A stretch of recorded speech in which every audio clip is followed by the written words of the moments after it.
கைத்தடி பாடுங்க மாணவர்கள். உன்னதத்தின் ஆவியை உந்தன் பக்தர் உள்ளத்தில் ஊற்ற வேண்டும் இந்த நாளிலே,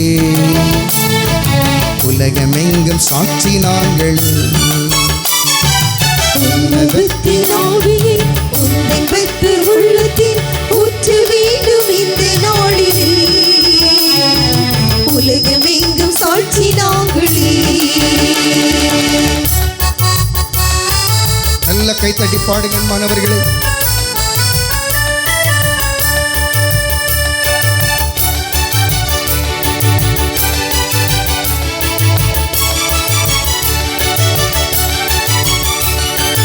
இந்த கோஸ்தி பெருவிழாவிலே பெருமழை போல் ஆவி ஊற்றினே, இந்த கோஸ்தி பெருவிழாவிலே பெருமழை போல் ஆவி ஊற்றினே. உயரமான உலகிலே சோர்ந்து போகும் எங்களை, உயரமான உலகிலே சோர்ந்து போகும் எங்களை தாங்க வேண்டும் இந்த நாவியா, தாங்க வேண்டும் இந்த நாவியா.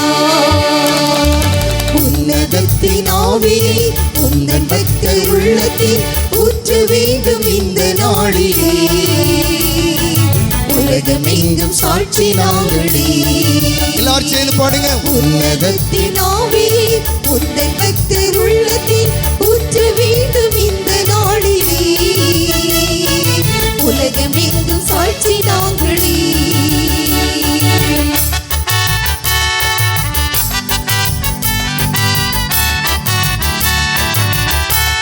நல்ல கைத்தடி பாடுங்க.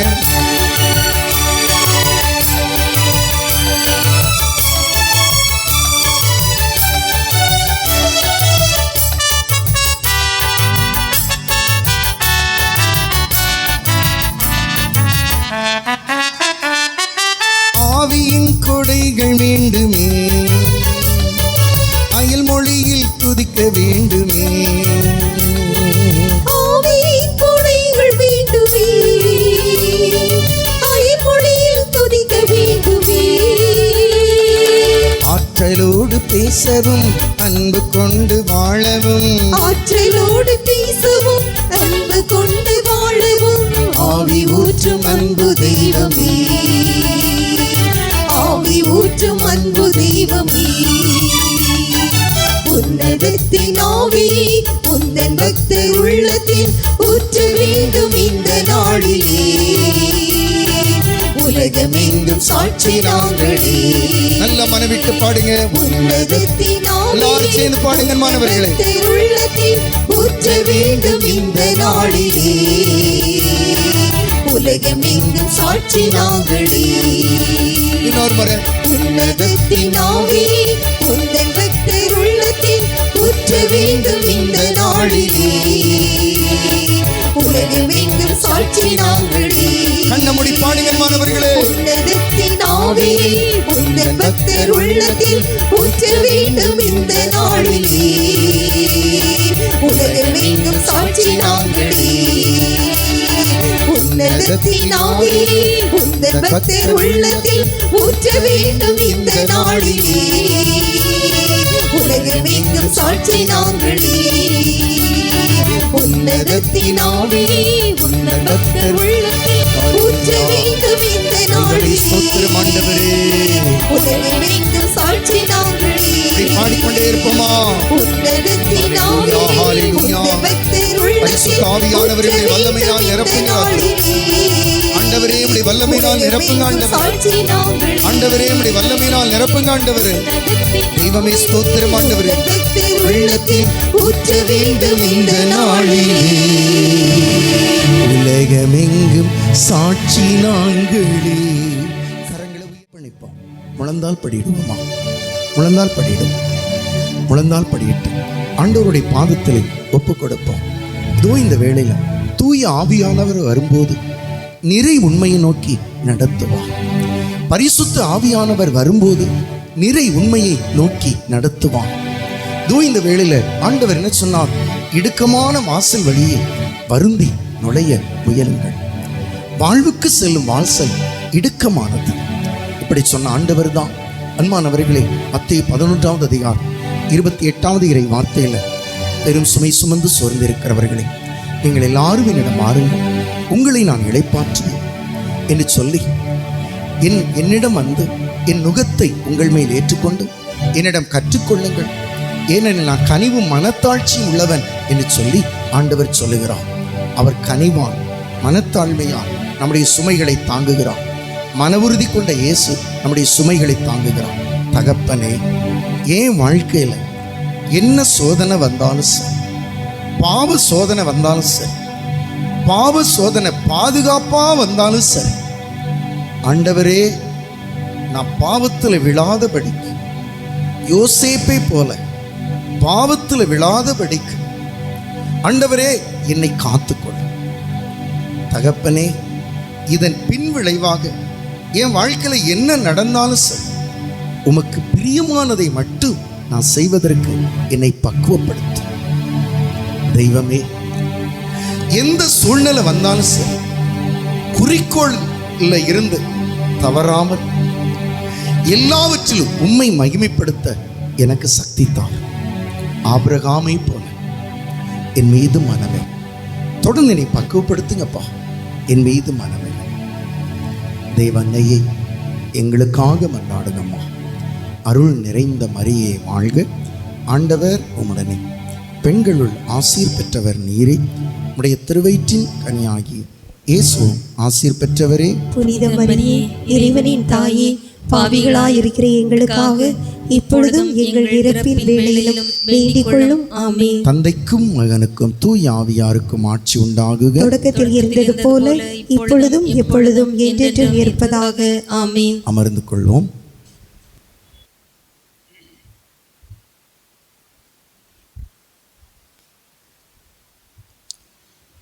Praise the Lord. Praise the Lord. இயேசு ஆண்டவர், இயேசு ஆண்டவர். Praise the Lord. இயேசுவில் பிரியமான அன்பு சகோதர சகோதரிகளை, ரோமையருக்கு எழுதிய திருமுகம் 5ஆம் அதிகாரம் 1 முதல் 11 வரை இருக்கின்ற இறைவார்த்தையை நாம் வாசிப்போம்.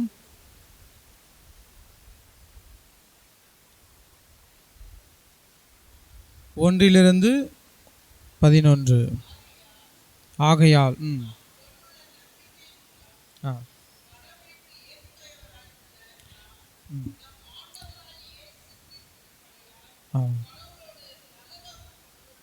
கடவுளோடு நல்லுறவு கொண்டுள்ளோம். நாம் இப்பொழுது அருள் நிலையை பெற்றிருக்கிறோம். நிலையாடைய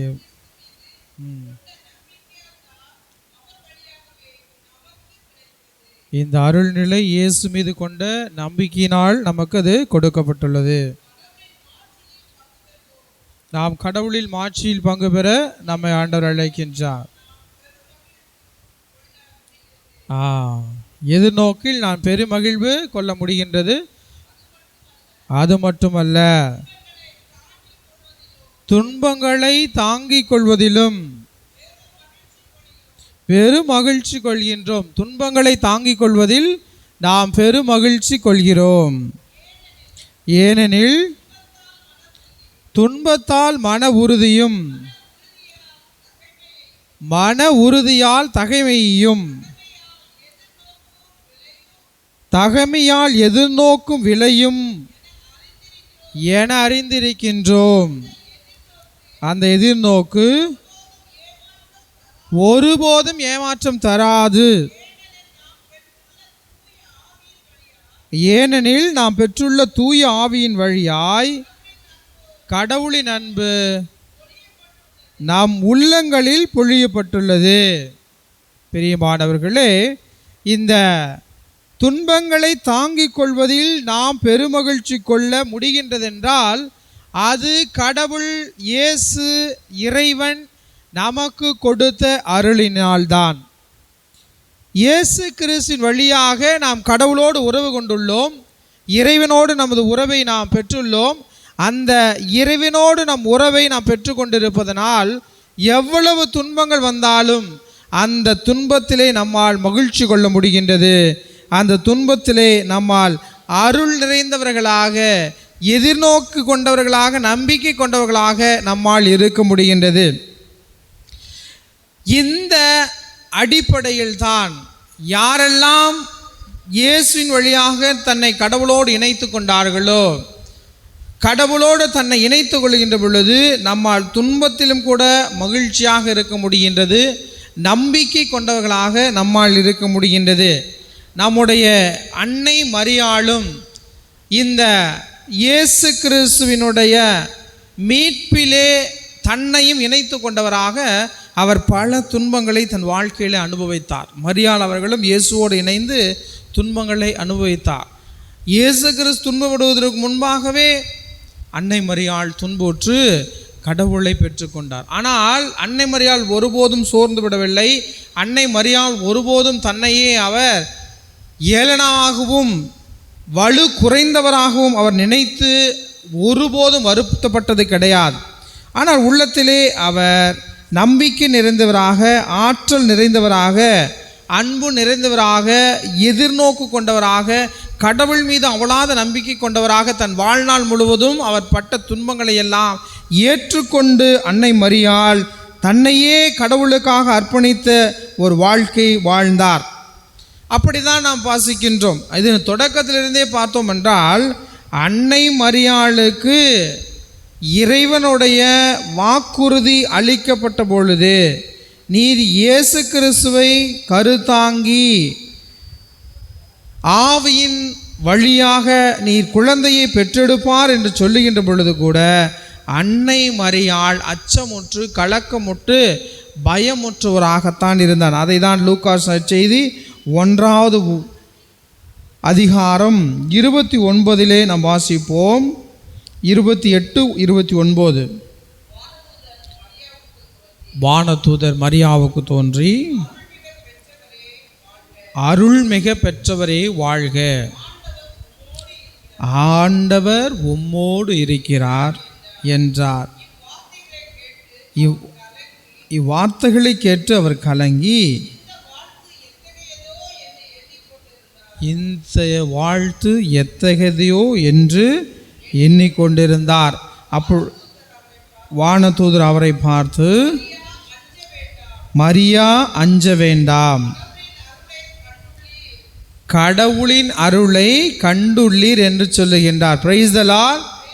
பிரியமானவர்களே, நாம் ரோமியருக்கு எழுதிய திருமுகத்திலே 5வது அதிகாரத்தில் பார்த்தது போல நாம் இப்போது அருள்நிலை பெற்றிருக்கின்றோம். இந்த அருள்நிலையின் வழியாக நம்மால் துன்பத்தை கூட உறுதியான மனதோடு மகிழ்ச்சியோடு ஏற்றுக்கொள்ள முடிகின்றது என்பதை பார்த்தோம். அதன் அடிப்படையில் தான் அன்னை மரியாளுக்கு முதலாக கொடுக்கப்பட்டது அருள். அருள் மிக பெற்றவரே வாழ்க. அன்னை மரியாளுக்கு முதலாவதாக அருள் கொடுக்கப்பட்டது. ஏனென்றால் அன்னை மரியாள் இன்னும் வருகின்ற காலங்களிலே பல துன்பங்களையும் வேதனைகளையும் சோதனைகளையும் அவர் அனுபவிக்க வேண்டும் என்பதனால்தான். எனவே கொஞ்சம் அருள் பெற்ற நம்மளாலேயே துன்பத்தை ஏற்றுக்கொண்டு மகிழ்ச்சியாக இருக்க முடியும் என்று பவுலடியார் சொல்லுகிறார். ஆனால் அன்னை மரியாள் அருள் மிக பெற்றவர், அருள் நிறைந்தவர். அப்படிப்பட்ட அருள் நிறைந்த மரியாளுக்கு எவ்வளவு துன்பங்கள் ஏற்றாலும் அதை தாங்குகின்ற வல்லமையை அவர் அருளின் வழியாக பெற்றுக்கொண்டார். அதுதான் அன்னை மரியாளுக்கு துன்பத்தை தாங்குவதற்கு ஆற்றல் தந்தது. கடவுளுடைய அருள், the grace of God helped Mother Mary to face all the sufferings in her life. அவருடைய வாழ்க்கையில் வருகின்ற எல்லா துன்பங்களையும் ஏற்றுக்கொள்வதற்கான ஆற்றலை அன்னை மரியாள் எங்கிருந்து பெற்றார் என்றால் கடவுளுடைய இருந்த அருளின் வழியாக. நாம் அனைவரும் அருளை பெற்றிருக்கின்றோம். அந்த அருளின் வழியாகத்தான் கடவுள் நமக்கு எவ்வளவு துன்பங்களையும் தாங்குகின்ற வல்லமையும் ஆற்றலை தருகின்ற. முதலாவதாக நான் ஆண்டவர் அருளை பெற்றவனாக இருக்கின்ற நம்பிக்கை நமக்கு இருக்க வேண்டும். அந்த நம்பிக்கை இருந்தால் நிச்சயமாக நாம் துன்பங்களை ஏற்றுக்கொண்டு மகிழ்ச்சி நிறைந்த மக்களாக நாம் இருக்க முடியும். அன்னை மரியாளுடைய துன்பம் இங்கே ஆரம்பித்தது. அடுத்ததாக அன்னை மரியாளுடைய வாழ்க்கையில் லூக்காஸ் 2:25-35 நாம் வாசிக்கின்ற பொழுது அங்கே பார்க்கின்றோம், உன் உள்ளத்தை ஓர் வாள் ஊடுருவும். சிமியோன் அவர்கள் மரியாளை சந்திக்கின்றார். பல காலமாக அன்னை மரியாளை சந்திக்க வேண்டும் என்ற ஆர்வத்தோடு ஆவலோடு காத்து கொண்டிருந்தார். அப்படி காத்து கொண்டிருந்த சிமியோன் ஆண்டவருடைய அருளால் அன்னை மரியாளை சந்திக்கின்றார். சந்தித்த பிறகு அங்கே அவர்களிடையே இவ்வாறாக அவர் சொல்லுகின்றார். வாசிங்க லூகாஸ் 2.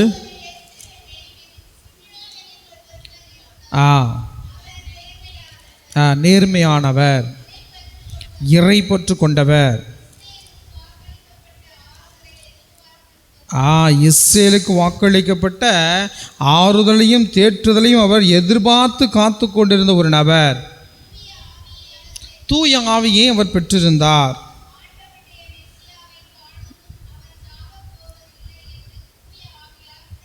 ஆம், ஆண்டவருடைய மெஸ்ஸியாவை காணும் முன் நான் சாக போவதில்லை என்று அவர் உணர்ந்திருந்தார். ஆவியால் வெளிப்படுத்தப்பட்டிருந்தார். அந்த ஆவியின் தூண்டுதலால் அவர் கோயிலுக்கு வந்தார்.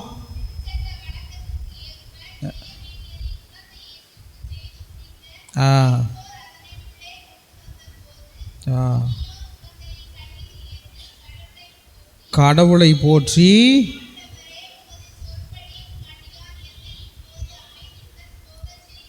அமைதியுடன் போகச் செய்கிறேன்.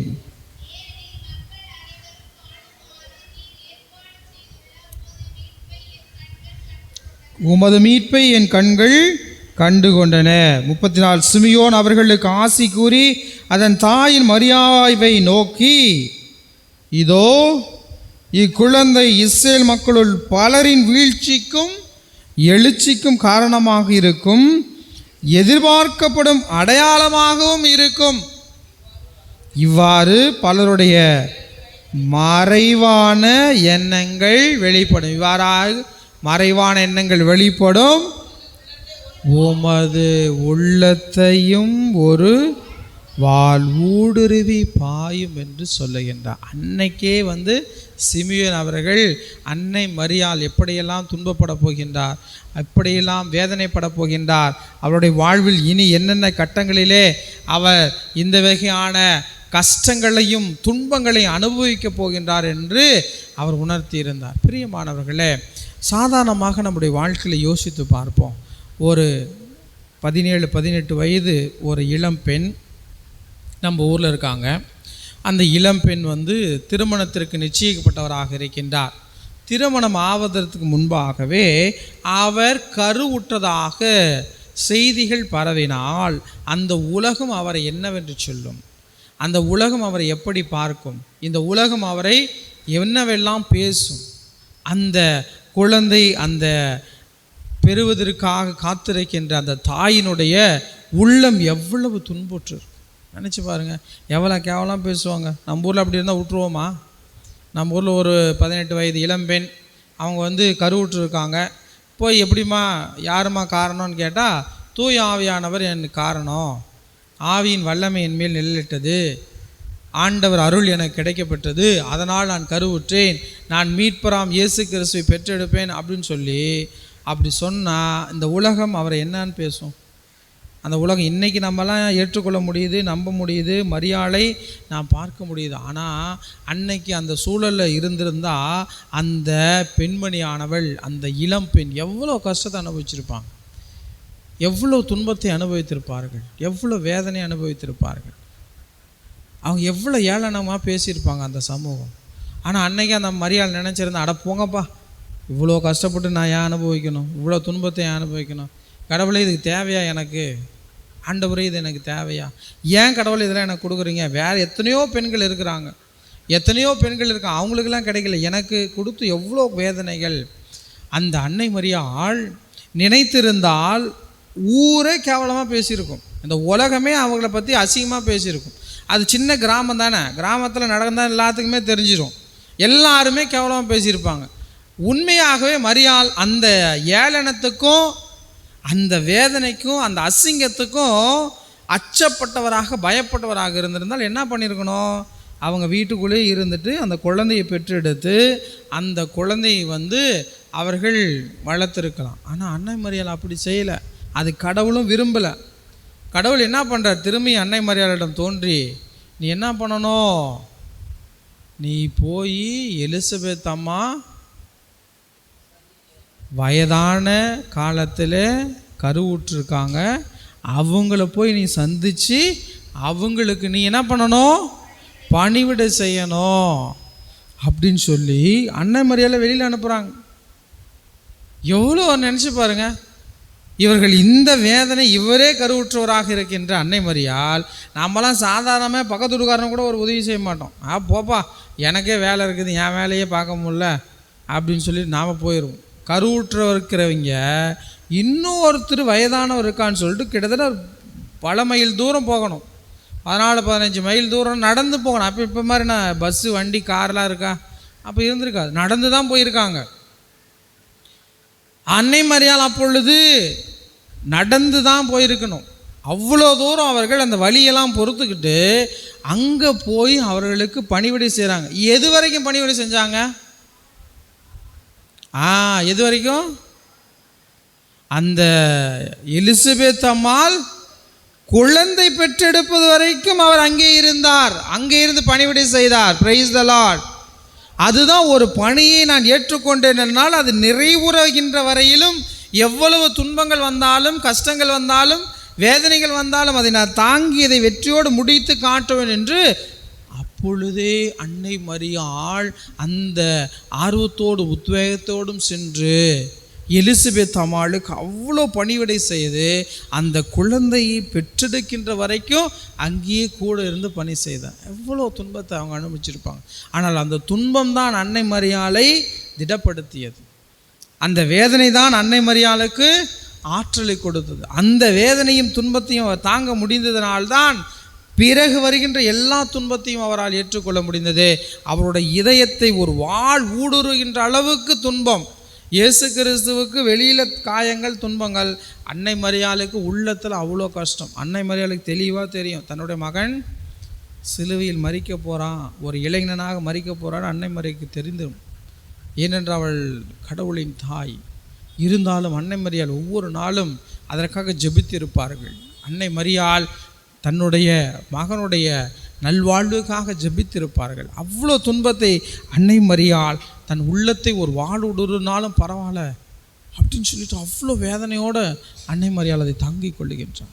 ஆனால் நமக்கெல்லாம் ஒரு சின்ன கஷ்டம் வந்தாலும் என்ன பண்ணிடுவோம், இந்த கஷ்டத்தை பார்த்துட்டு நானே கஷ்டத்தில் இருக்கிறேன், நான் போய் இன்னொருத்தனுக்கு உதவி செய்கிறதா, இந்த மனநிலை எல்லாருக்குமே வரும். அது சாமியார் சிஸ்டராக இருந்தாலும் சரி, பொதுநிலையினர் இருந்தாலும் சரி, எல்லா மக்களுக்குமே வரக்கூடியது என்ன, நாம் முதல்ல நம்மளை பார்ப்போம், நமக்கு இருக்குதா பார்ப்போம், நம்மளால் நம்ம வாழ்க்கையை நம்ம பார்த்துக்கிறோம், அதுக்கப்புறம் எது வந்தாலும் பார்த்துக்கலாம் அப்படின்னு சொல்லி நம்ம என்ன பண்ணுவோம், நம்ம எல்லாம் ஒரு வாழ் ஊடுருவது அளவுக்கு துன்பத்தை அனுபவித்தோம் என்றால் நம்மளால் இருக்கவே முடியாது.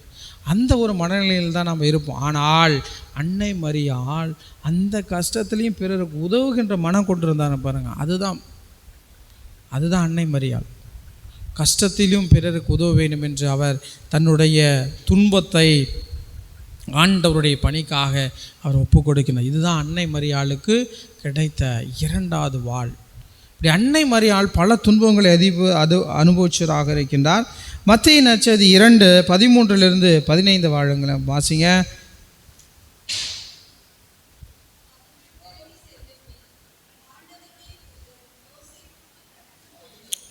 யோசேப்பு கனவில் தோன்றி, நீர் எழுந்து குழந்தையையும் அதன் தாயையும் கூட்டிக் கொண்டு எகிப்துக்கு தப்பி ஓடி செல்லும், நான் உமக்கு சொல்லும் வரை அங்கேயே இரும், ஏனெனில் குழந்தையை ஏரோது கொள்வதற்காக தேடப்போகிறான் என்றார். யோசேப்பு எழுந்து குழந்தையையும் அதன் தாயையும் கூட்டிக் கொண்டு இரவிலேயே எகிப்துக்கு புறப்பட்டு சென்றார். ஏரோது இறக்கும் வரை அங்கேயே இருந்தார். இவ்வாறு எகிப்திலிருந்து என் மகனை அழைக்கவென்று இறைவாக்கினர் வாயிலாக நிறைவேறியது. இந்த இறைவாக்கு நாம் ஓசையா புத்தகம் 11:1 வாசிப்போம். ஓசையா 11:1 அந்த இறைவாக்கினர் ஓசாயா இறைவாக்கினர் சொன்னது போல எகிப்திலிருந்து என் மகனை அழைத்து வந்தேன். ஓசையா 11:1 நம்ம வாசிப்போம்.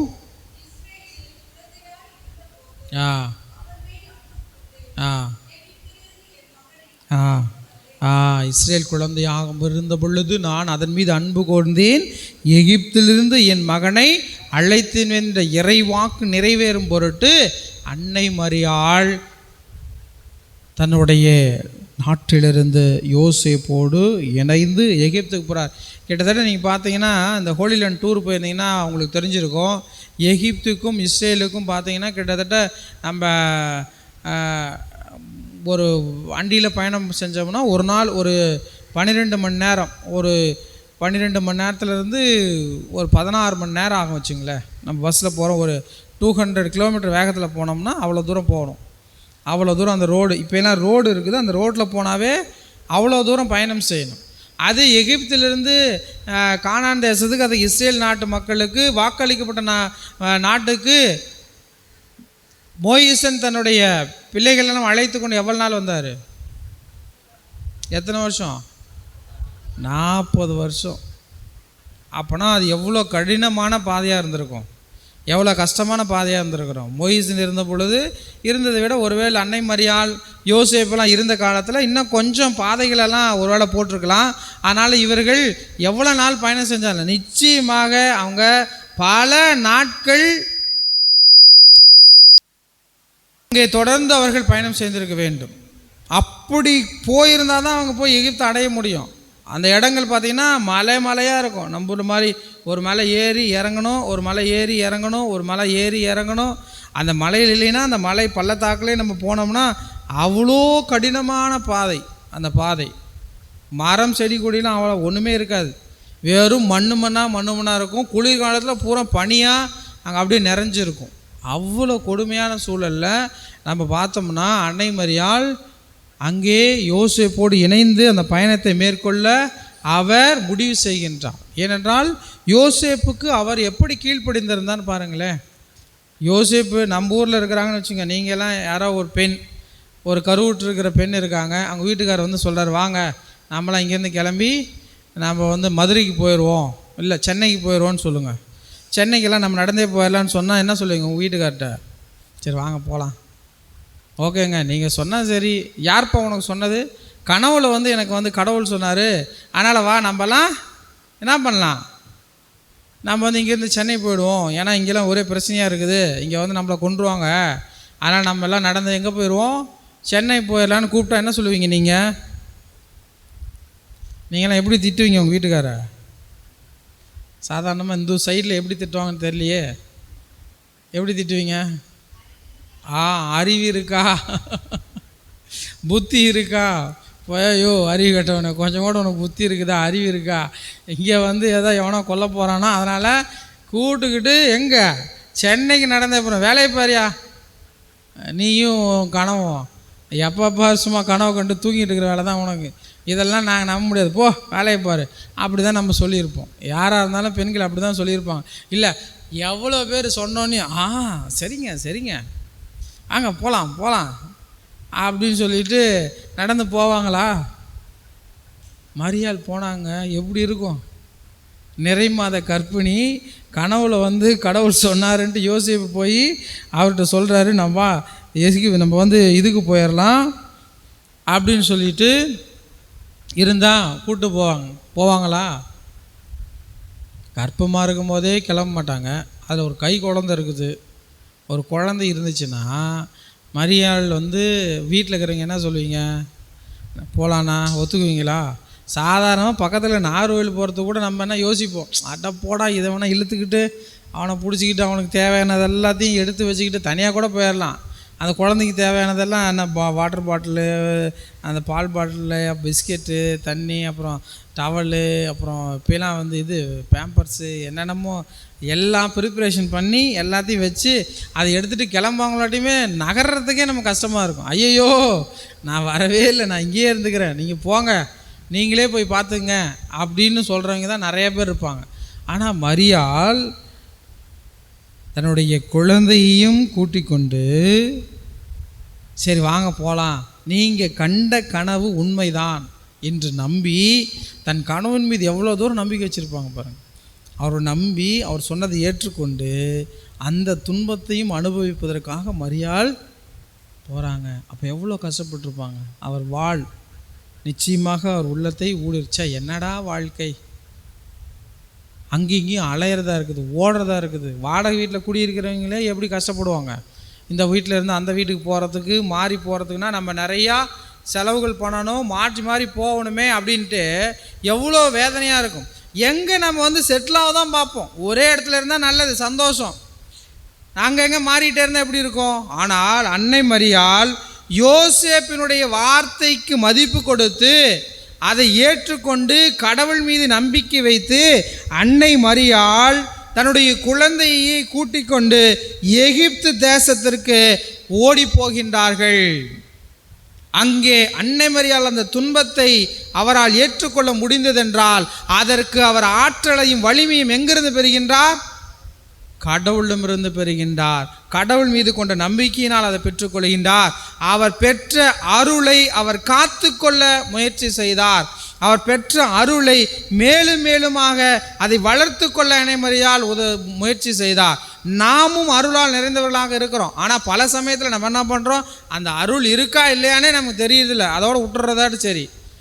நம்ம எப்பொழுது நம்பிக்கை நிறைந்தவர்களாக ஆண்டவரோடு இணைந்து இந்த துன்ப காலத்திலே நாம் பயணிக்க முயற்சி செய்கிறோமோ அப்பொழுது நமக்கு அருள் மேலும் மேலும் மேலும் மேலும் நமக்கு கொடுக்கப்படும். Praise the Lord, praise the Lord. எனவே கடவுள் கொடுத்த அருளை அன்னை மரியாள் முழுமையாக பயன்படுத்தினார்.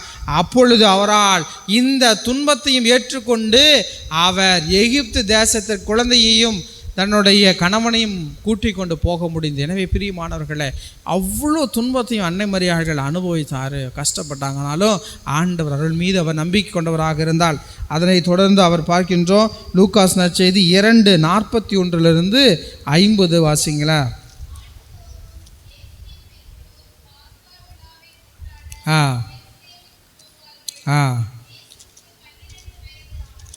இயேசுவுக்கு 12 வயது ஆன பொழுது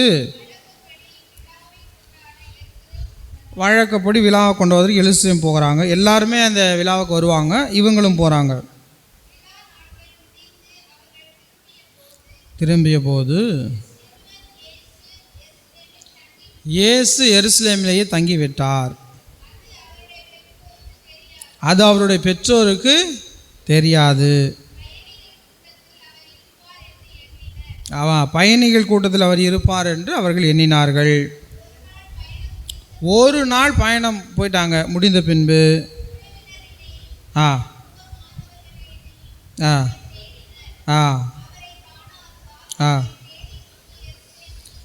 ஒரு நாள் போயிட்டு அவரை காணலைன்னு அங்கே தேடுறாங்க.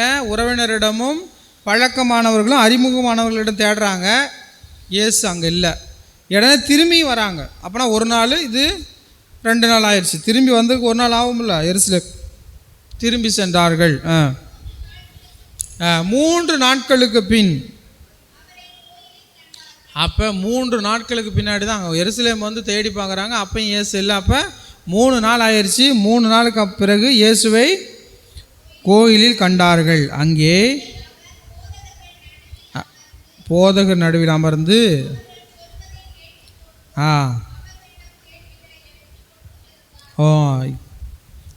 கேள்விகளை கேட்டுக்கொண்டும் அவர்களை கொண்டார். அப்படியே அவரை மலைத்து போயினர்.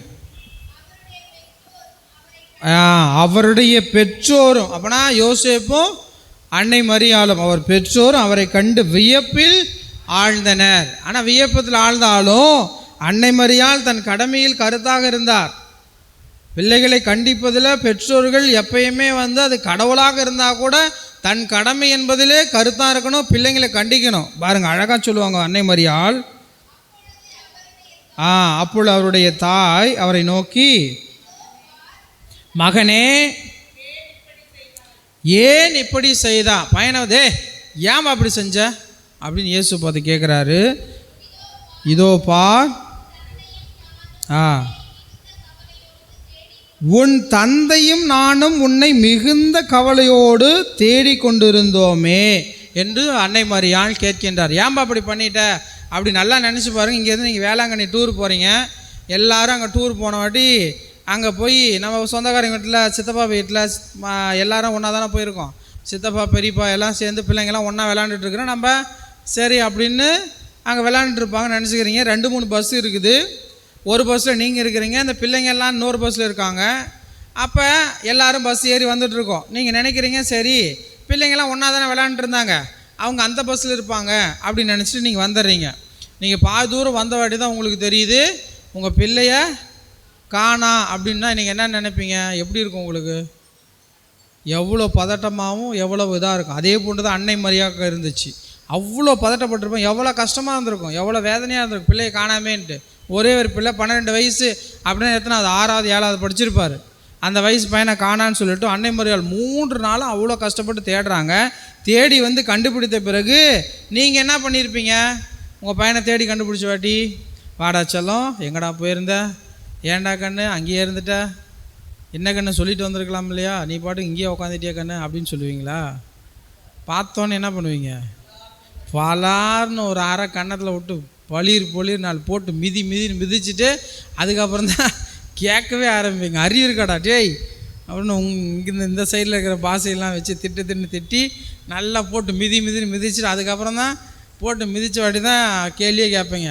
எதுக்கு இங்கே உட்காந்துட்டுருக்குற, எல்லோரும் கிளம்பி வந்தாச்சு, நீ பாட்டுங்க உனக்கு என்ன வேலைங்க அப்படின்னு சொல்லி திட்டியிருப்பான். ஆனால் அன்னை மரியாள் அதான் வந்து ஸ்ட்ராங் பர்சனாலிட்டி அன்னை மரியாளுக்கு இருந்துச்சு. அவர்கள் எல்லா விதமான இமோஷன்ஸையும் சரியான முறையில் கையாள முடிய ஆளுமை பெற்றவராக அன்னை மரியாள் இருந்தார். அவங்க சாதாரண ஆள் கிடையாது. எல்லா விதமான உணர்வுகளையும் தன் கட்டுப்பாட்டில் வைக்கக்கூடிய ஆற்றலை பெற்றவராக அன்னை மரியாள் இருந்தார். ஸ்ட்ராங் பர்சனாலிட்டி உடையவர் அவர். இவ்வளோ தூரம் இருந்தாலும் அவங்க போய் தெளிவாக ஏன்பா அப்படி செஞ்ச அப்படின்னு சொல்லிட்டு அவங்க சொல்கிறாங்க பாருங்கள். முதல்ல யாரை சொல்லுவாங்க பார்த்தீங்களா? யாரை சொல்கிறாங்க? உன்னுடைய தந்தையும் நானும் அப்படின்னு. என்னது? யோசேப்பும் நானும் தந்தையும் நானுங்கும் பொழுது அவருடைய அப்பாவுக்கு முன்னுரிமை கொடுக்குறாங்க.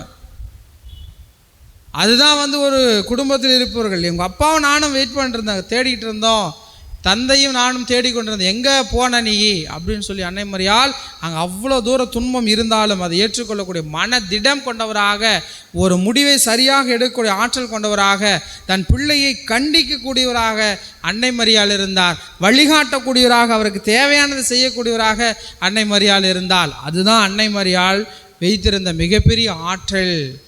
இப்படி அன்னை மரியாள் இயேசுவை கோயிலில் காணாமல் போனோடனே அவர் அவ்வளோ கஷ்டப்பட்டிருப்பார், வேதனைப்பட்டிருப்பார், துன்பப்பட்டிருப்பார். ஆனால் அந்த துன்பத்திலும் அவர் கடவுளுடைய நம்பிக்கை இழக்காதவராக, நிச்சயமாக என் மகன் எனக்கு கிடைத்து விட நம்பிக்கையோடு தேடினார். காணாமல் போன இயேசுவை கோயிலில் அவர் கண்டுபிடித்தார். பிரியமானவர்களே, நம்முடைய வாழ்விலும் நாம் இழந்திருந்த எல்லாவற்றையும் ஆண்டவர் கொடுப்பார். நம்பிக்கையோடு நாம் ஜெபிக்கிற பொழுது அதை நாம் பெற்றுக்கொள்ள முடியும்.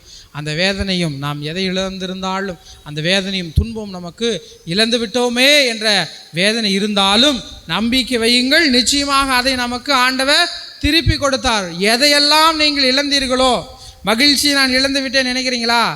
என்னுடைய வாழ்விலே நான் வந்து பொருளாதாரத்தை இழந்துட்டேன்னு நினைக்கிறீங்களா? என்னுடைய வாழ்விலே நான் வந்து நிம்மதி இழந்துட்டேன்னு நினைக்கிறீங்களா? அமைதி இல்லைன்னு நினைக்கிறீங்களா? எதையெல்லாம் நீங்கள் இழந்தீர்களோ, இழந்ததையெல்லாம் இறைவன் உங்களுக்கு திருப்பி கொடுப்பார். Praise the Lord, praise the Lord. உங்களுக்கு நிச்சயமாக ஆண்டவர் கொடுப்பார். ஆனால் நாம் ஐயோ இது போயிருச்சே அப்படின்னு சொல்லி வேதனை படுவது மட்டுமல்லாமல் ஆண்டவர்கள் நம்பிக்கையோடு நாம் ஜெபிக்கின்ற பொழுது, அவர் அருள் மீது நான் நம்பிக்கை கொள்கின்ற பொழுது அந்த அருள் நம்மை காப்பாற்றும், அந்த அருள் நமக்கு மீட்பு தரும், அந்த அருள் நமக்கு எல்லாவற்றையும் இழந்ததையெல்லாம் நிறைவாக நமக்கு மீட்டு தரும். அந்த அருளை நாம் பெறுகின்ற மக்களாகத்தான் இருக்க வேண்டும் என்று அன்னை மரியாள் நம்ம கற்பிக்கின்றார். அன்னை மரியாள் வாழ்வில் நாம் அதை தான் நாம் கற்றுக்கொள்ள முடியும்.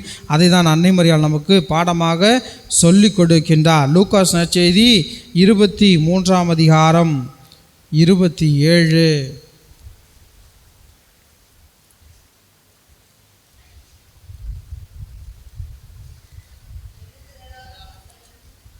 23.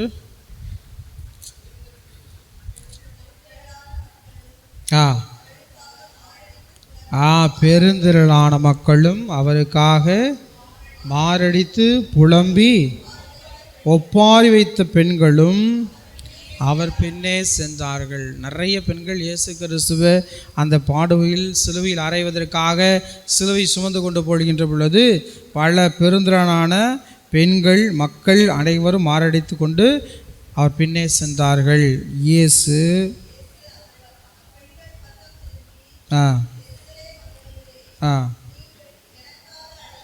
எருசலேம் மகளிரே, நீங்கள் எனக்காக அழ வேண்டாம், ஆறாக உங்களுக்காகவும் உங்கள் மக்களுக்காகவும் அழுங்கள்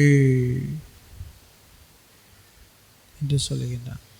அப்போனா அங்கே அன்னை மரியாளும் அந்த பாடுகளிலே பங்கேற்றார். அன்னை மரியாளும் அந்த துன்பத்திலே பங்கேற்றவராக அந்த சிலுவை பாதையிலே இயேசு கிறிஸ்து சிலுவை சுமந்து கொண்டு போகின்ற பொழுது அங்கே அன்னை மரியாளும் அவருடன் இருந்து அந்த வேதனையிலே பங்கேற்று அவர் திட்டம் கொண்டவராக அந்த கல்வாரி பயணத்திலே தன் மகனை சந்திக்கும் பொழுது எப்படி இருக்கும்? ஒரு மகன், ஒரு இளைஞன், ஒரு 30 வயது இளைஞன், அவன் இந்த மாதிரி குற்றம் சுமத்தப்பட்டு சிலுவை சுமந்து கொண்டு போகின்ற பொழுது அதை பார்க்கின்ற ஒரு தாய்க்கு எப்படி இருந்திருக்கும்? பெற்றோருக்கு அதை பார்க்குறது எப்படி இருக்கும்? எவ்வளோ வேதனை இருந்திருக்கும்? அன்னை மரியாள் அதையும் தாங்கி கொண்டு அந்த துன்பத்தையும் ஏற்றுக்கொண்டவராக அவரை நடக்க முடிந்தது என்றால் அவர் கடவுளுடைய அருளை நிறைந்தவராக இருந்தார், கடவுளுடைய ஆற்றலை பெற்றவராக இருந்தார், அவர் துன்பத்தை தாங்கக்கூடிய மனநிலையும் அவர் கொண்டவராக இருந்தார். அதை தான் நம்ம வாழ்க்கையிலே நாமளும் அனுபவிக்க வேண்டும். ஆண்டவருடைய துன்பத்திலே நான் பங்கேற்கக்கூடியவனாக, அவருடன் பயணிக்கக்கூடியவனாக நாம் இருக்க வேண்டும் என்றுதான் அன்னை மரியாள் நமக்கும் கற்றுக் கொடுக்கின்றார். அதை தான் தன் வாழ்விலே அன்னை மரியாள் கொண்டிருந்தார். யோவான் நற்செய்தி 19ஆம் அதிகாரம் 25 முதல் 30 வரை படிங்கள். யோவான் நற்செய்தி 19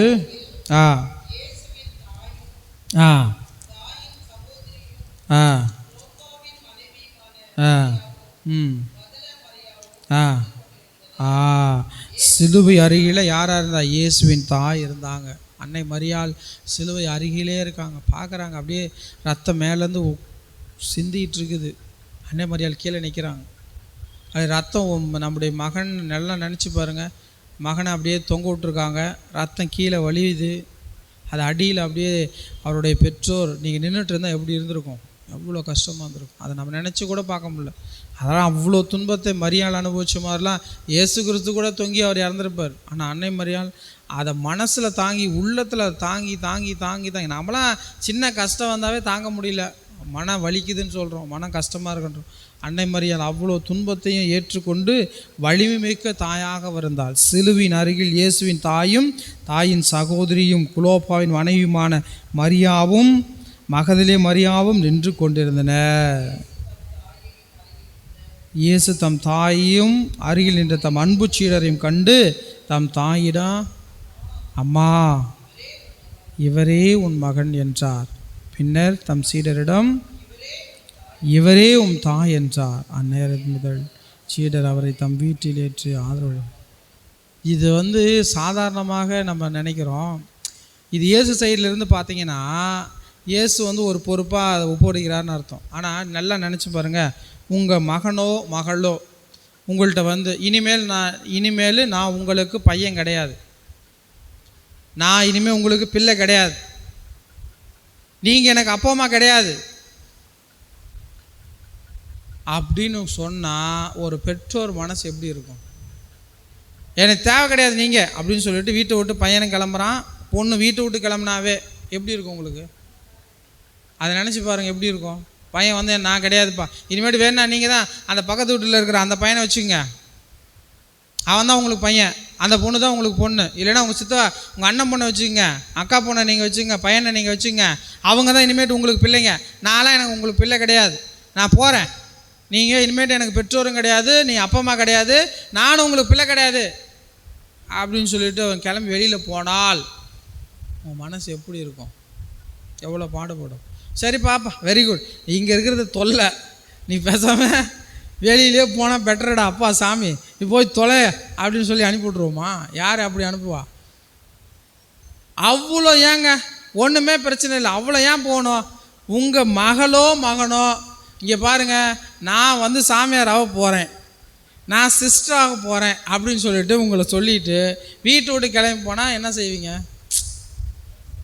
பரவாயில்ல அனுப்பி விட்ருவீங்களா? ஃபஸ்ட்டு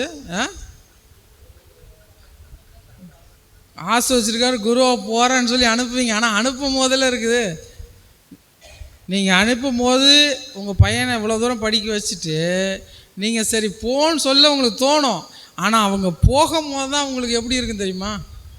அப்போ அந்த அப்பா அம்மாவுடைய மனசு அவ்வளோ கஷ்டப்படும். நான்லாம் வரும்போதில் எங்கள் அம்மாலாம் நீ போகவே போகாத, நீ போவாதன்னு எவ்வளவோ கஷ்டப்பட்டு அழுது புலம்பி நீ போகவே கூடாது நீ அப்படின்னு சொல்லி எவ்வளோ கஷ்டப்பட்டாங்க. ஏன்னா அப்பா இல்லை, அம்மா மட்டும்தான், அவங்க மட்டும்தான் இருந்ததுனால நான் ஃபாதராக போவேன் அப்படின்னு சொன்ன உடனேயுமே ஃபஸ்ட்டெல்லாம் ஓகே சொல்லிட்டாங்க. ஆனால் அந்த போகிற போது அவங்களுக்கு அதை நினச்சி அவங்களால தாங்கவே முடியல. எப்படி நம்ம பையனை இவ்வளோ தூரம் வளர்த்தி சரி போடான்னு எப்படி விட்டுற முடியுமா?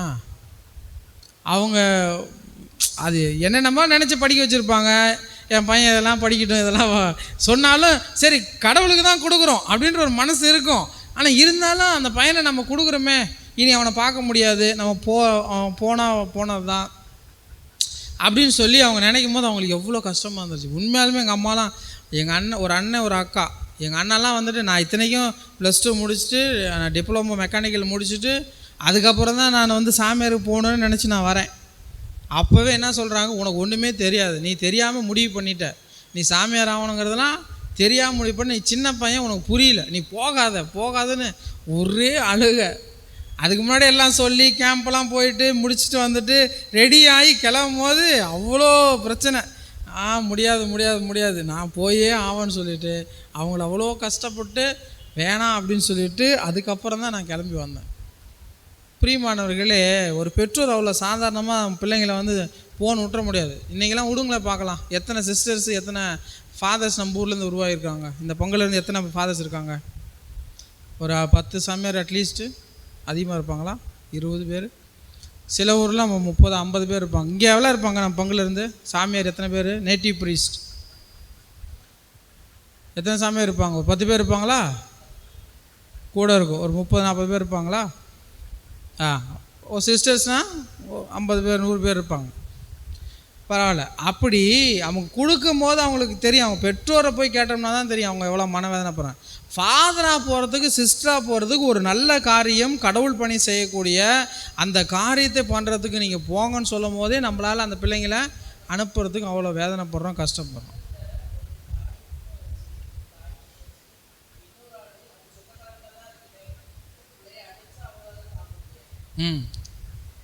அது மாமாவாக இருக்கட்டும் சித்தப்பாவாக இருக்கட்டும், அவங்க என் பிள்ளைய நீ அப்புறம் கை வைக்கலாம், எப்படி அடிப்பேன்னு சாதாரணமாக அடிக்கிறதுக்கே நம்ம அவ்வளோ வேதனைப்படுறோம். யாருன்னே தெரியாத ஒருத்தவன் அடித்து தொங்க விட்றான் சிலுவையில், கையிலலாம் ஆணி அடிக்கிறான்னா எப்படி அந்த மரியாளுக்கு எவ்வளோ கஷ்டப்பட்டுருப்பாங்க. நிர்வாணமாக தொங்க விடும் போதெல்லாம் அவர் தாய் மரியாள் எவ்வளோ கஷ்டப்பட்டுருப்பாங்க. அதுதான் அவர் சொன்னார், உன் உள்ளத்தை ஒரு வாழ் ஊடுருன்னு சொன்னதும் அதுதான். அவ்வளோ கஷ்டப்பட்டாங்க அன்னை மரியாள். ஆனால் அன்னை மரியாள் தான் ஸ்ட்ராங் பர்சனாலிட்டி சொன்ன பார்த்தீங்களா, மனதிடம் கொண்டவருங்க. அந்த மாதிரி ஒரு பெண்மணி இந்த உலகத்தில் இனி பிறக்கவும் முடியாது, அந்த மாதிரி வாழவும் முடியாது. சாதாரணமாகவே அவர் அன்னை கடவுளுடைய தாயாகவே இருந்தாலும் அவர் நம்மளை போல ஒரு மனிதர் தான், எந்த மாற்றமும் கிடையாது. அவர்கிட்ட இருந்த ஒரே என்னென்னா ஆண்டவருடைய அருள் மிக பெற்றவர், நம்மளை விட அருள் நிறைவாக பெற்றவராகத்தான் இருந்தார். அதிகமாக நம்ம விட ஆண்டவருடைய அருள் அவருக்கு இருந்துச்சு, வேறு ஒன்றுமே கிடையாது. ஏன்னா அன்னை மரியாள் கடவுள் தாயினால் உனக்கு வலிக்காதுன்னு முடியுமா, உனக்கு வேதனை இருக்காதுன்னு இல்லவே இல்லை. அவ்வளோ கஷ்டப்பட்டாங்க அன்னை மரியாள். அதுலேயும் நம்மளை இன்னொருத்தன் அடிக்கும் போதே நீங்கள் சொல்கிறீங்க உங்கள் பிள்ளைங்களை அடித்தா உங்களுக்கு எவ்வளோ கஷ்டமாக இருக்கணும். அந்த பையனே சொல்கிறான், இல்லை நான் இனிமேல் நீ எனக்கு அப்பா அம்மா கிடையாது, நீ பண்ணது வேணாம், நான் சொல்லிட்டு போனால் எப்படி இருக்குங்க, எவ்வளோ கஷ்டமாக இருக்கும். அது ஏற்றுக்க முடியுமா? அவனே சொல்கிறான், நீ என் அப்பா அம்மா இல்லைன்னா அது நினச்சே பார்க்க முடியல. சில பெண்கள் ஆண்கள்லாம் ஏதாவது திருமணம் ஆகிட்டு போகிறாங்கன்னா, திருமணமாகி போனாவே பொலன்னு கண்ணீர் கம்பளையும் அள்ளுது புலம்பி, ஐயோ என் புள்ள போதே பையன் போதேன்ட்டு புலம்புறோம். ஆனால் அப்படி இயேசு கிறிஸ்துவை இதோ உன் தாயின்னு இன்னொரு பக்கத்து வீட்டில் இவருடைய ஃப்ரெண்டு, இவருடைய நண்பன், அவங்கிட்ட எப்பா இனிமேல் அம்மா இங்கே பாருமா, இனிமேல் என் ஃப்ரெண்டு இவர் தான் உனக்கு அம்மா அப்படின்னா யோசிச்சு பாருங்கள். உங்கள் பையன் வந்து சொல்கிறான், இதுமேட்டுமா உங்கள் பொண்ணு சொல்லுது, இனிமேல்ட்டு வந்து நான் உங்களுக்கு பிள்ளைங்க கிடையாது, நான் இனிமேல் நான் வந்து வரமாட்டேன், உங்களை பார்க்க மாட்டேன், நான் உங்களை இனிமேட்டு உங்கள் கண்ணிலே நான் படமாட்டேன், இவர் தான் இந்த ஃப்ரெண்டு தான் இனிமேட்டு உங்களுக்கு அம்மா, ஏய் எப்பா எங்கள் அம்மா பார்த்துக்கடா அப்படின்னு சொன்னால் நீங்கள் என்ன வேலையை பாடுறான் நீ என்னடா சொல்கிறது? அது வந்து அந்த சூழலை நம்மளையே நினச்சி கூட பார்க்க முடியாது. ஆனால் அன்னை மரியாள் அந்த சூழலும் கூட இறை திட்டம் நிறைவேண்டும் என்று அவ்வளோ கஷ்டத்தையும் அன்னை மரியாள் தாங்கி கொண்டாங்க. அதுதான் அன்னை மரியாள்கிட்ட இருக்கிற மிகப்பெரிய ஆற்றல். அன்னை மரியாள் நினச்சாவே நமக்கு வரக்கூடியது தெரியுங்களா, அந்த அருள். அவர் அதை பயன்படுத்தினார். ஆண்டவர்கிட்ட அவ்வளோ ஸ்ட்ராங்காக எந்த இமோஷனும் அவங்க வந்து சாதாரணமாக நம்மள மாதிரிலாம் கத்துறது கிடையாது. அவ்வளோ பர்சனாலிட்டி, ஸ்ட்ராங் பர்சனாலிட்டி கொண்டவராக தான் அன்னை மரியாள் இருந்தார். அப்படிப்பட்ட அன்னை மரியாள் பல வாள் அவரை உள்ளத்தை ஊடுருவி, இது ஒரு வாள் அவரை உள்ளத்தை ஊடுருவி குத்தக்கூடியதாக இருந்தது. யோவான் நற்செய்தி 19ஆம் அதிகாரம் 39-40 பாருங்கள், அதிலே தொடர்ந்து வாசிங்க. 39-40. ஆ ஆ ஆ ஆ ஆ ஆ ஆ ஆ சுற்றிலா கட்டி சுற்றுறாரு. ஆ ஆ ஆ ஆ யாரும் அங்கு அடக்கம் செய்யப்படவில்லை. ஆ இயேசுவை அங்கே அடக்கம் செய்தார்கள். பிரியமானவர்களே, அந்த இயேசு கிறிஸ்துவனுடைய உடலை கீழே இறக்கி முதல்ல எங்கே வைக்கிறாங்கன்னு சொன்னாங்கன்னா அன்னை மரியாளுடைய மடியில் தான். அவங்க நகரவே இல்லை. அன்னை மரியாள் அந்த இடத்த விட்டு போகவே இல்லை. அங்கேயே அந்த சிலுவையில் அடியிலே இருக்காங்க. இயேசுவை கீழே இறக்கி அண்ணா மடியால் படுக்க வைக்கிறாங்க. உயிரற்ற தன் மகனின் உடலை, சிதைந்த அந்த உடலை பார்க்கின்ற பொழுது ஒரு தாய்க்கு எவ்வளோ வேதனை இருந்திருக்கும். உயிரற்ற உடல், கத்தி கதறி கூப்பாடு போட்டு அழுது புலம்பியிருப்பாங்க. அவர் உடலை ஒரு துணி வச்சு சுற்றி அவரை அடக்கம் செய்யக்கூடிய அந்த சூழல் இருக்கும் பொழுது அன்னை மரியாள் அவர் உள்ளத்தை ஓர் வாள் இன்னுமாக ஊடுருவி குத்தி இருக்கும். அதே போன்று நாம் பார்க்கின்றோம். இப்படியாக அன்னை மரியாளுடைய உள்ளத்தை ஒரு வாள் ஊடுருவும் சொன்ன மாதிரி 7 இடங்கள் நமக்கு தெரிந்து, நமக்கு ஓரளவுக்கு நம்ம கணிக்கின்ற இடங்கள், 7 இடங்களில் அன்னையின் உள்ளத்தை ஒரு வாள் ஊடுருவிச்சு அப்படிங்கிறத நான் பார்க்குறோம். அதான் அன்னை சீமோனை சந்தித்த பொழுது அவர் சொல்லுகின்றார். அடுத்து இயேசு கிறிஸ்து கோவில் காணாமல் போன இயேசுவை காணுகின்ற பொழுது, அப்புறம் இயேசு கிறிஸ்து அவரை அழைத்து கொண்டு எகிப்துக்கு போன பொழுது, அதே போன்று இயேசு கிறிஸ்து அன்னை மரியாள் அவர் சிலுவை சுமந்து கொண்டு செல்லுகின்ற பொழுது வழியிலே இயேசு கிறிஸ்துவை சந்தித்த பொழுது, அதே போன்று இயேசு கிறிஸ்து சிலுவையில் தொங்குகின்ற பொழுது மகனாய் அவர் அடுத்தவருக்கு தன்னை மகனாக ஒப்பு கொடுக்கின்ற பொழுது, அதே போன்று இயேசுவின் உடலை தன் மடியிலே கிடத்திய பொழுது, இயேசு கிறிஸ்துவை அடக்கம் செய்த பொழுது, இவ்வாறாக இயேசு கிறிஸ்துவின் அந்த வேதனையும் துன்பமும் அன்னை மரியாளுடைய உள்ளத்தை ஊடுருவக்கூடிய ஒரு வாளாக இருந்தது. எனவே பிரியமானவர்களே, அன்னை மரியாள் இவ்வளவு துன்பங்களையும் பாடுகளையும் அவர் அனுபவித்தாலும் கூட அன்னை மரியாள் ஆற்றல் மிக்கவராக வலிமை மிக்கவராக இருந்தார். ஆற்றலும் வலிமை மிக்க அன்னை மரியாள் நம்மையெல்லாம் அழைப்பதும் நமக்கெல்லாம் ஆற்றல் தரக்கூடியதும் எதற்காக என்றால், நாமும் துன்பம் நமக்கு அந்த மீண்டுமாக ரோமையர் 5:3-5 வாசிங்க. அன்னை மரியாள் நம்ம கற்றுக் கொடுக்கின்ற பாடம் இதுதான். துன்பங்களை தாங்கிக் கொள்வதிலும் பெருமகிழ்ச்சி கொள்கிறோம், ஏனெனில் துன்பத்தால் மன உறுதியும், நம்ம துன்பத்தால் மன உறுதியும், மன உறுதியால் தகைமையும், தகைமையால் எதிர்நோக்கும் விளையும் என அறிந்திருக்கிறோம். அந்த எதிர்நோக்கு ஒருபோது நமக்கு ஏமாற்றம் தராது. ஏனெனில் நாம் பெற்றுள்ள தூயாவின் வழியாய் கடவுளின் அன்பு நாம் உள்ளங்களில் பொழியப்பட்டுள்ளது. Praise the lord, praise the lord. பிரியமானவர்களே, அன்னை மரியாள் எவ்வாறு அவர் உள்ளத்தை ஓர் வாள் ஊடுருவியது, ஓர் வாள் மட்டுமல்ல பல அவர் உள்ளத்தை ஊடிய பொழுதும் அவர் அந்த துன்பத்தை தாங்க முடிந்தது என்றால் அவர் ஆண்டவனுடைய அருளால் நிரப்பப்பட்டவராக இருந்தால், அது மட்டுமல்ல கடவுளுடைய அன்பு அவர் உள்ளத்தில் பொழியப்பட்டிருந்தது. எனவே நமது வாழ்வில் வருகின்ற துன்பத்தையும் வேதனைகளையும் நாம் ஏற்றுக்கொள்ள வேண்டும், ஏற்றுக்கொள்ள முடியும் என்றால் அது எப்பொழுது முடியும்? நாம் ஆண்டவருடைய அருளையும் அன்பையும் நமது வாழ்விலே கொண்டிருக்கின்ற பொழுதுதான் அது முடியும். அதுதான் நமக்கு ஆற்றலை தரும். எனவே பிரியமான அன்பு சகோதர சகோதரிகளே, நமது வாழ்விலே நாம் இந்த அன்பையும் அருளையும் எவ்வாறு பெற்றுக்கொள்ள முடியும் என்றால், இயேசு கிறிஸ்து நமக்கு சில படிப்பினைகளை சொல்கிறார். இதை செய்தால் என்னுடைய அருளும் அன்பும் உங்களுக்கு நிறைவாக கிடைக்கும்.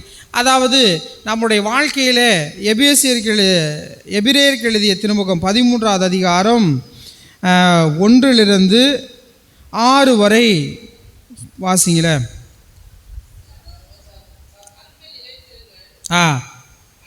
சகோதரரே சகோதரிகளே, அன்பில் நிலைத்திருங்கள். அந்நியரை வரவேற்று விருந்தோம்ப மறவாதீர். இவ்வாறு விருந்தோம்பியதால் சிலர் தாங்கள் அறியாமலே வானதூதர்களை மகிழ்ச்சி படுத்தியதுண்டு. சிறைப்பற்றவர்களோடு நீங்களும் சிறைப்பட்டிருப்பதாக எண்ணி அவர்களை நிலைத்து கொள்ளுங்கள். துன்புறக்கூடிய உடல் உங்களுக்கும் உள்ளதால் துன்புறுத்தப்படுபவர்களை மறவாதீர்கள். அப்புறம் திருமணத்தை அனைவரும் உயர்வாக மதியுங்கள். மணவரை படுக்கை மாசுறாமல் இருக்கட்டும். காமுகரும் விபச்சாரத்தில் ஈடுபடுவோரும் கடவுளின் தீர்ப்புக்கு ஆளாவர். பொருளாசையை விலக்கி வாழுங்கள். உள்ளதே போதும் என்றிருங்கள். இருங்க ஒரு நிமிஷம், இந்த இடத்துல உள்ளதே போன்று இருங்கள். நம்ம என்ன பண்ணுவோம்னா, அதுக்கு கீழே ஒரு இறைவார்த்தை வரும். அதை அடிக்கடி எல்லா இடத்துலையும் பார்ப்போம். அது குறிப்பாக பிரிவினர் சகோதரர்கள் எல்லா இடங்களையும் பார்ப்போம். அது செகண்ட் பாட்டு தான். அதுக்கு முன்னாடி ஒரு பாட்டு இருக்கும், அதை சொல்லவே மாட்டாங்க. நீ அதை செஞ்சால் தான் அடுத்த பாட்டுங்கிறது நமக்கு தெரியாது. ஆனால் கீழே ஒரு பாட்டு இருக்குது, அதை படிங்கள, அதை நீங்கள் படிங்க. ஏனெனில் நான் ஒருபோதும் உன்னை கைவிட மாட்டேன், உன்னை விட்டு விலக மாட்டேன் என்று கடவுளே கூறியிருக்கிறார். நம்ம இதை எப்பயுமே வாசிப்போம். நான் ஒருபோதும் உன்னை கைவிட மாட்டேன், உன்னை விட்டு விலக மாட்டேன். இது மட்டும் தெரிஞ்சுக்கும். இதை நம்ம நிறைய இடங்களை பார்ப்போம். இது மட்டும், இது எப்படி கிடைக்கும்? நீ மேலக்கிறத விட்டினா தானே, மேலக்கிறத செஞ்சு அதை அந்த பகுதியை வாசிக்கவும் மாட்டோம். நம்ம conveniently we forget, want avoid. நம்ம தான் பண்ணிடுவோம், அப்படியே அதை கொஞ்சம் மறைச்சி அவாய்ட் பண்ணிவிட்டு கீழே இருக்கிறத மட்டும் நான் ஒருபோதும் உன்னை கைவிட மாட்டேன், உன்னை விட்டு விலக மாட்டேன்ன்றதை மட்டும் ஸ்ட்ராங். அது உண்மைதான். ஆனால் அதுக்கு முன்னாடி ஒன்று இருக்குது. என்ன சொல்கிறாரு? பொருளாசை மட்டும் விலகுங்கள், உள்ளதே போதும் என்று இருங்கள். முக்கியமானது உள்ளதே போதும் என்று நீங்கள் இருந்தால் தான், அப்படி இருந்தால் தான் நான் உன்னை கைவிட மாட்டேன், உன்னை விட்டு விலக மாட்டேன். நீ பாட்டுக்கும் பண்ணுற ஐயக்குது. அதுக்கு முன்னாடி ஒரு 7 விஷயங்கள் சொல்கிறாங்க. அந்த 7 விஷயத்தை நீ பாட்டு பண்ணிகிட்டு இருந்துட்டு ஆண்டவர் என்னை கைவிட்டாரு, என்னை கைவிட மாட்டாரா? நான் எப்படி கைவிட மாட்டேன்? நீங்கள் அன்பே இல்லை குடும்பத்தில், எப்போ பார் ஒரே சண்டை சச்சரவு. அன்பு கொஞ்சம் கூட கிடையாது. அங்கே வந்து நம்ம சொல்ல முடியுமா ஆண்டவர் வந்து என்னை கைவிட மாட்டார், என்னை விட்டு விலக மாட்டார்னு? ஆண்டவர் கொஞ்ச நேரம் தள்ளி நின்று பார்ப்பார். என்னடா பாவி பயலுவலா, கொஞ்சமாவது நீங்கள் யோசிக்கிறீங்களா? புத்தி இருக்குதா? உங்கள் சைடில் சொல்கிற மாதிரி புத்தி இருக்குதா? நான் என்ன சொல்கிறேன், அன்பு செய்யுங்க முதல்லன்னு சொல்கிறேன். அந்த அன்பை நீங்கள் என்ன பண்ணுறீங்க, செய்கிறதே கிடையாது. அப்படி அன்பே செய்யாத போது நான் எப்படி உன்னை விட்டு விலகாமல் இருக்க முடியும்? ஆண்டவர் என்ன பண்ணுவார், கொஞ்சம் தள்ளி நின்று பார்ப்பார். சரி சண்டை போட்டு முடி, அதுக்கப்புறம் என்ன நடக்குதுன்னு நான் பார்ப்போம் அப்படின்னு சொல்லிட்டு அப்படி தான் பார்ப்பார். அதனால் முதல்ல அன்பு கொண்டவர்களாக இருக்கணும். 1 கொரிந்தியர் 13:4-8 பாருங்கள்.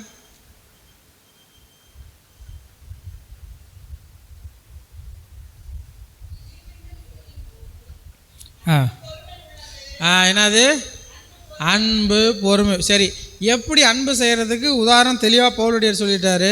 நான் அன்பு செய்கிறேன்றான் செய்யலையான்னு. 1 கொரிந்தியர் 13:4-8 வரைக்கும் பார்த்தீங்கன்னா எப்படி அன்பு இருக்கணும். நான் அன்பு செய்கிறேன்னா, அன்போடு இருக்கிறேன்னா இதெல்லாம் இருக்கணும். என்ன இருக்கணும்? 1 அன்பு பொறுமை உள்ளது, நன்மை செய்யும், பொறாமைப்படாது, தற்புகழ்ச்சி கொள்ளாது, இருமாப்பு அடையாது, இழிவானதை செய்யாது, தன்னலம் நாடாது, எரிச்சலுக்கு இடம் கொடாது, தீங்கு நினையாது, தீவினையில் மகிழ்வுறாது, உண்மையில் மகிழும், அனைத்தையும் பொறுத்து கொள்ளும், அனைத்தையும் நம்பும், அனைத்தையும் எதிர்நோக்கி இருக்கும், அனைத்திலும் மன உறுதியாக இருக்கும். இறுதியாக அன்பு ஒருபோதும் அழியாது. Praise the Lord, praise the Lord. இப்போ என்னன்னு சொன்னீங்கன்னா, இந்த எல்லா பண்புகளையும் நம்ம அன்னை மரியாள்கிட்ட பார்க்க முடியும். அவர் எவ்வளோ கஷ்டப்படுறதோ அவர் பொறுமையாக இருந்தார். நன்மைகள் வந்து எலிசபெத் அம்மாளுக்கு செஞ்சார். அதே மாதிரி காணா ஒரு திருமணத்தில் அவங்க வந்து திராட்சை ரசம் திருந்துட்டா அவங்களுக்கு தண்ணீரை திராட்சை மாற்றுவதற்கு உதவி புரிந்தார். அவர் வந்து மற்றவர்களை கண்டு ஒருபோதும் பொறாமைப்பட்டது. நான் வந்து கடவுளுடைய தாய், எல்லாம் என்கிட்ட தான் வரணும்னு அவங்க சொன்னதும் கிடையாது. அவங்க வந்து இருமாப்படைந்ததும் கிடையாது. அவங்க எந்த இழிவானதையும் சொன்னது கிடையாது. தன்னலமே இல்லாமல் இருந்தாங்க. எரிச்சலாக அவங்க அன்னை மரியாள் எரிச்சல் பட்டு நம்ம எங்கேயுமே பார்க்கல. யாருக்கும் தீங்கு செய்யலை, தீவினையிலும் இருக்கல. உண்மையாக இருந்தாங்க, அவங்க மகிழ்ச்சியாக இருந்தாங்க. எல்லாத்தையும் பொறுத்து கொண்டார்கள். எவ்வளோ கஷ்டம் வந்தாலும் பொறுமையோடு ஏற்றுக்கொண்டார்கள். எல்லாற்றையும் நம்பினாங்க. யோசேப்பு கனவுல வந்து கடவுள் சொன்னார் நம்ம எல்லாம் கிளம்பி எகிப்துக்கு போகணும்னு சொன்னையும் தன் கணவனை முழுமையாக நம்பினார். அவர் நம்பிக்கை அனைத்தையும் நம்பும், அனைத்தையும் அன்னை மரியாள் நம்பினார். அவர் அனைத்தையும் எதிர்நோக்கோடு இருந்தார். அனைத்திலும் மன உறுதியாக இருந்தார். அது வந்து மாற்றமே கிடையாது. இயேசு இருக்கும் பொழுதும் அவர் இறந்த பிறகும் திருச்சபையை உருவாக்குவதற்கு அடிப்படையாக உதவி செய்த, முதன்மையாக இருந்து வழிநடத்தியது நம்ம அன்னை மரியாள். எப்படி திருச்சபை உருவாச்சு? சீடர்கள்லாம் அன்னைக்கு பார்த்தீங்கன்னு சொன்னீங்கன்னா, சிலுவையில் இயேசு அரைஞ்சோன்னே எல்லா பயிலும் ஓடிட்டாங்க. ஒரு பயிலுமே அங்கே இல்லை, எல்லாம் செதறி ஓடிட்டாங்க. எல்லாருமே ஓட்டாங்க. இயேசு கிறிஸ்து எப்பா நான் உயிரோடு இருக்கும் போதே எவனும் நம்பலை, என்னடா பண்ணுறதுன்னு சொல்லிட்டு அவர் இறந்த பிறகும் திரும்பி உயிர் தெழுந்து வராரு. வேறு வழியே கிடையாது. நான் உயிர் தெழுந்து வந்தாவது இவங்களுக்கு நம்பிக்கை கொடுக்கலான்னு சொல்லி அப்போ வராரு. அப்பையும் என்ன பண்ணாங்க? அவங்க நம்பலை. நான் கையை வச்சு பார்க்கணும், நான் காலை வச்சு பார்க்கணும், நீங்கள் வந்து சொல்கிறத எங்களால் நம்ப முடியாது அப்படின்னு சொல்லிட்டு அவங்க கூட சாப்பிட்டு அப்போ கூட நம்பலை. அப்போ கூட எல்லாரும் ஒன்றிணையலை. ஆனால் எப்பொழுது அவர்கள்லாம் ஒன்றிணைஞ்சாருங்க? பெந்தகோஸ்து நாளிலே அன்னை மரியாளும் சீடர்களும் ஒன்றாய் இணைந்து ஜெபித்து கொண்டிருந்த பொழுது ஆவியின் வல்லமை அக்கினி போல் அவர்கள் மேல் இறங்கி அவர்களுக்கு ஆற்றலையும் திடனையும் தந்தது. அது முதல் அவர்கள் இயேசுவை பற்றிய நற்செய்தியை உலகம் முழுவதும் பரப்புவதற்கு திடம் கொண்டார்கள். தங்கள் உயிரையும் கொடுப்பதற்கு அவர்கள் துணிந்தார்கள். எப்போ அது முடிஞ்சுது?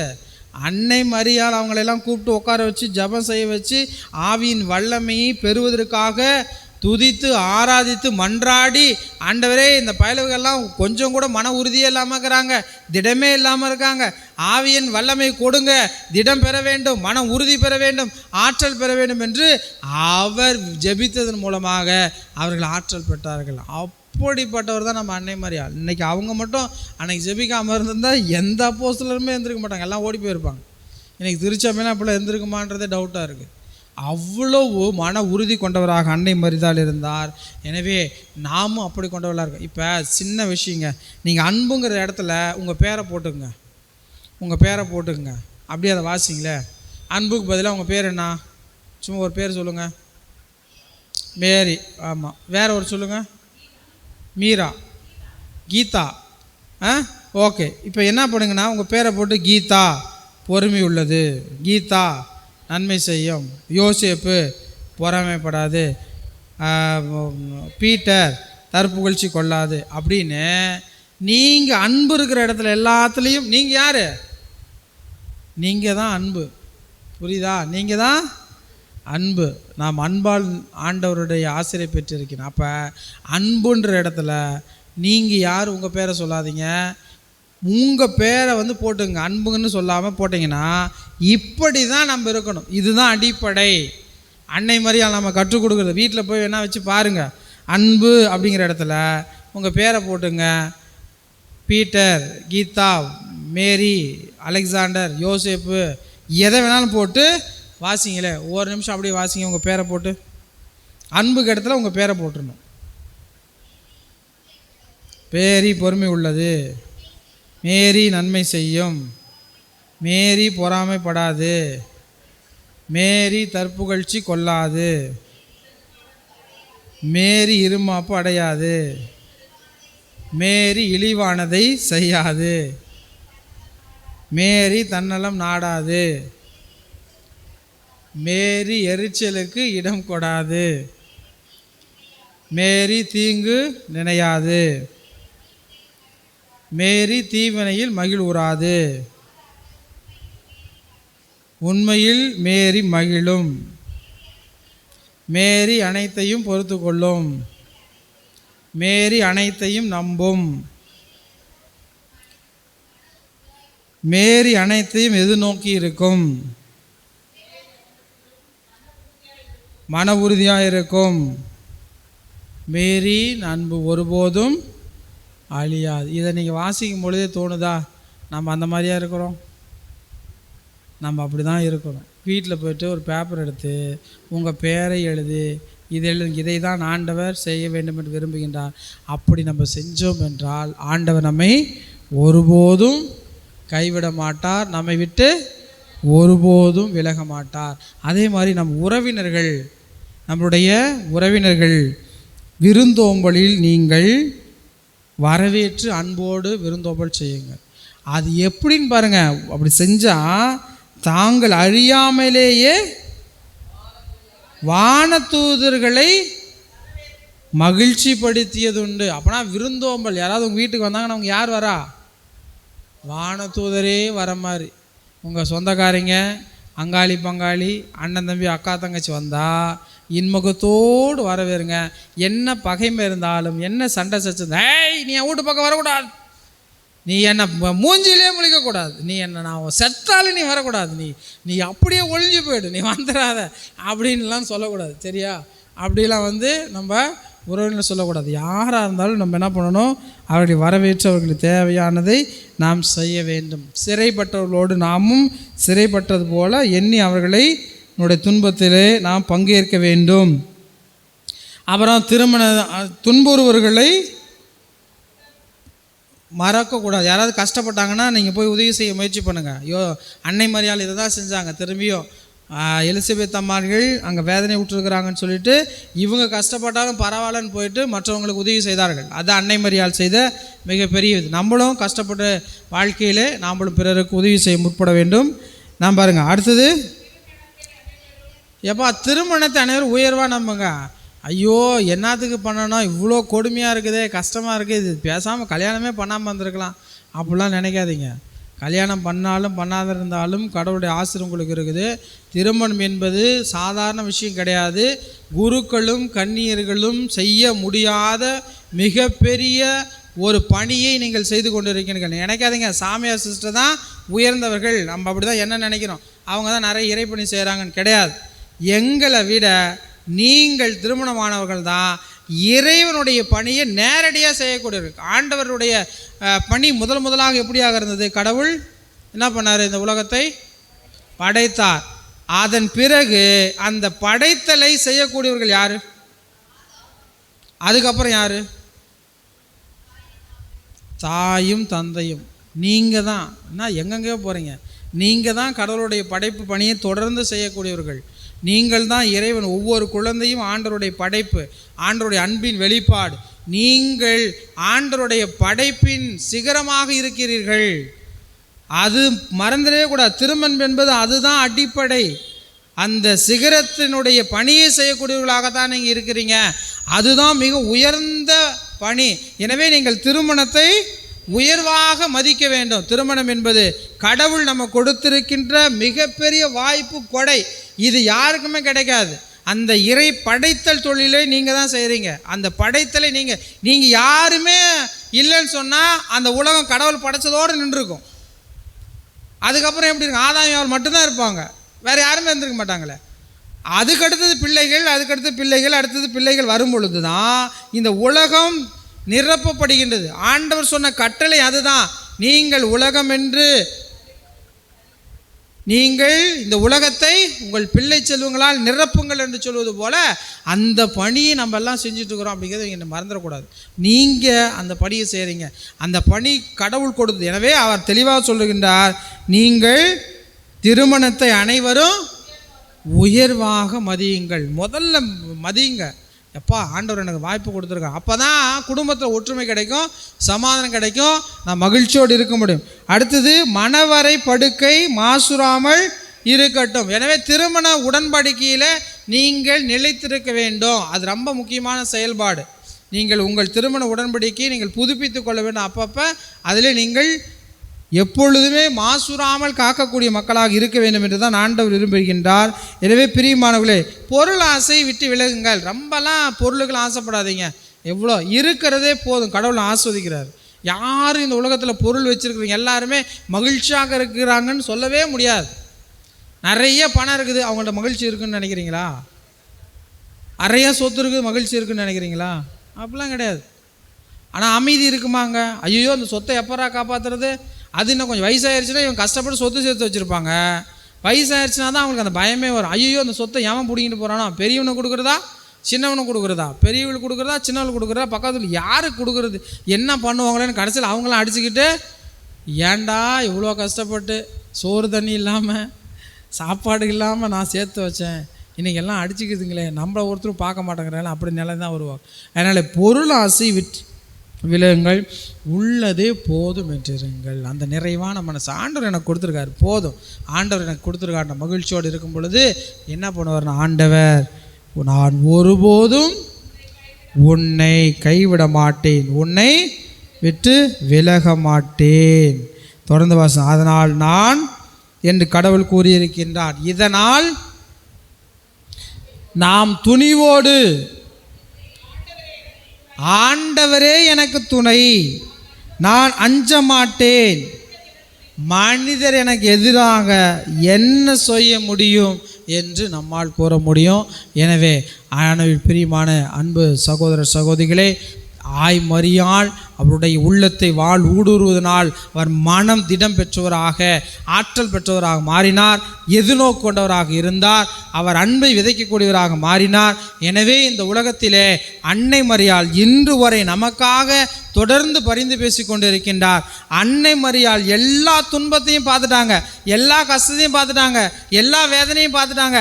அவங்களுக்கு துன்பம்னா என்னன்னு தெரியும், கஷ்டம்னா என்னன்னு தெரியும். அதனால தான் நம்ம போய் அன்னை மரியாள்கிட்ட சும்மா கொஞ்சம் சொன்னாவே போதும், அன்னை மரியாள் என்னை பாருங்க நான் இவ்வளோ கஷ்டப்படுறேன் அப்படின்னா, சரி மகனே, சரி மகளே, எனக்கு புரியுது நீங்கள் எவ்வளோ கஷ்டப்படுறீங்கன்னு. ஏன்னா நானும் அந்த கஷ்டத்தில் இருந்திருக்கேன், எனக்கு தெரியும், புரியும்னு சொல்லி அவர் நம்மை ஆண்டவரிடம் அழைத்து செல்ல ஆசீர்வாதத்தை தர அன்னை மரியாள் எப்பொழுதுமே துணையாக இருக்கின்றார். அதனால்தான் அன்னை மரியாள் இன்று வரை நமக்கு ஆசீர்வாதம் தருகின்ற அன்னை மரியாளாக இருக்கின்றார். அவருடைய அன்பிலே அவர் என்றுமே மாறாதவராக இருக்கின்றார்.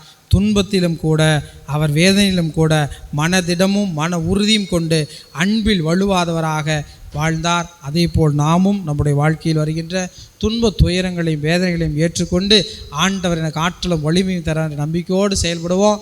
அப்பொழுது நமது குடும்பமும் நாமும் ஆஸ்வதிக்கப்படலாம் மாறுவோம். அனைவரும் எழுந்து நிற்போம்.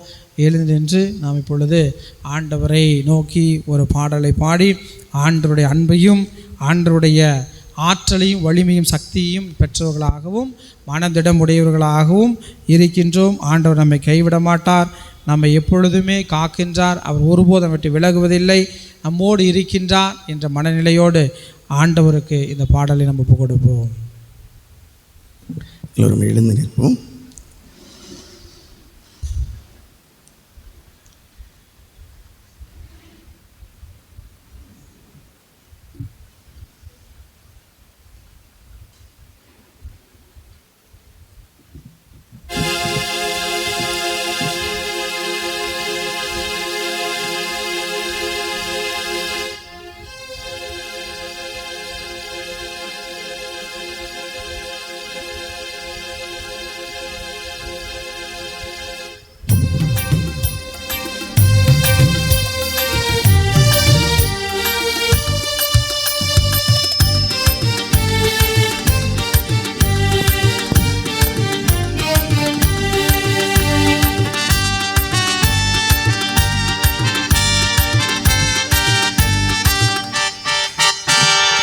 இயேசு கூட வருவான், எல்லாவித அற்புதம் செய்வான்.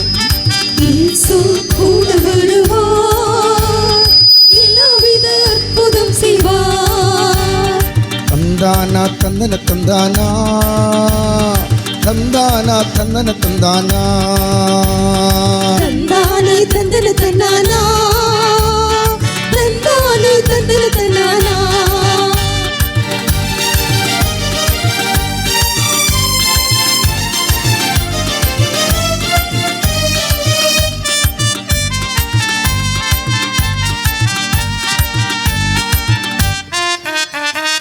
நோய்கள் பேய்கள் ஓட்டிடுவார், நோய்கள் பேய்கள் ஓட்டிடுவார். நொந்து போன உள்ளத்தை தேற்றிடுவார். நொந்து போன உள்ளத்தை தேற்றிடுவார். இயேசு கூட வருவார், எல்லாவித அற்புதம் செய்வார். நல்ல கரங்களை உயர்த்தி தட்டுங்க. இயேசு கூட வருவார், எல்லாவித அற்புதம் செய்வார்.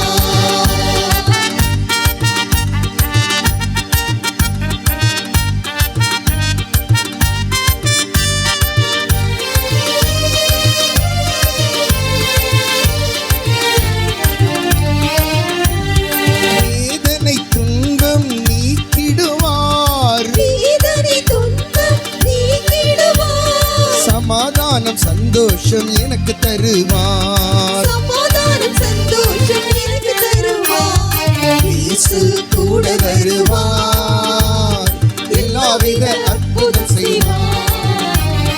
இயேசு கூட வருவார், எல்லாவித அற்புதம் செய்வார்.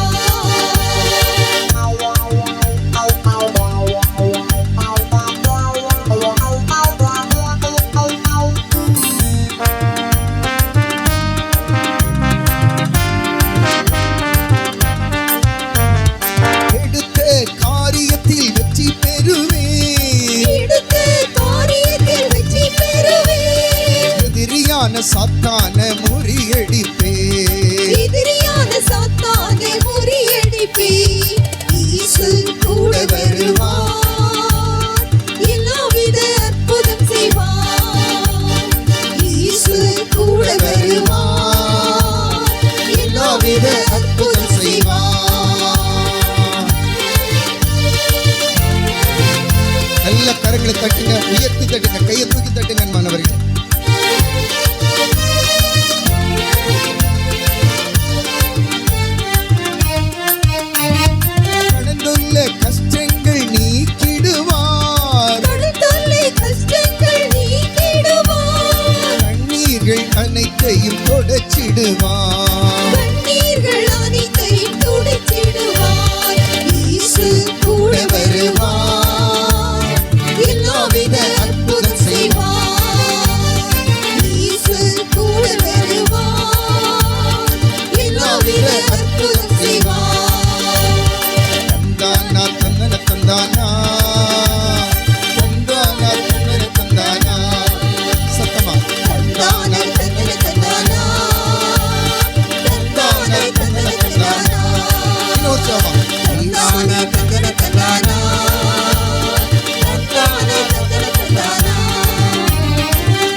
அற்புதங்கள் செய்யக்கூடிய ஆண்டவரே, நீர் எங்களோடு வருகின்றீர், எங்களை ஆஸ்வதிக்கின்றீர், நிரப்புகின்றீர், அற்புதங்களை காண செய்யும். இதோ இந்த இளம் முழுவதையும் நீர் ஆஸ்வதித்து அற்புதங்களை காண செய்வோம். ஜெபிக்கின்றோம் ஆண்டவரே, அற்புதங்களை காண செய்தலும் உள்ளத்தில் இருக்கின்ற வேதனைகள், கஷ்டங்கள், துன்பங்களை நீக்கி கடன் பிரச்சனைகள், எல்லா விதமான நோய் பிரச்சனைகளிலிருந்து இவர்கள் விடுதலை தந்து எதிர்காலத்தை ஆஸ்வதித்து ஆசீர்வாதமாக இவர்களை மாற்றியரிடமாக ஜெபிக்கின்றோம் ஆண்டவரே.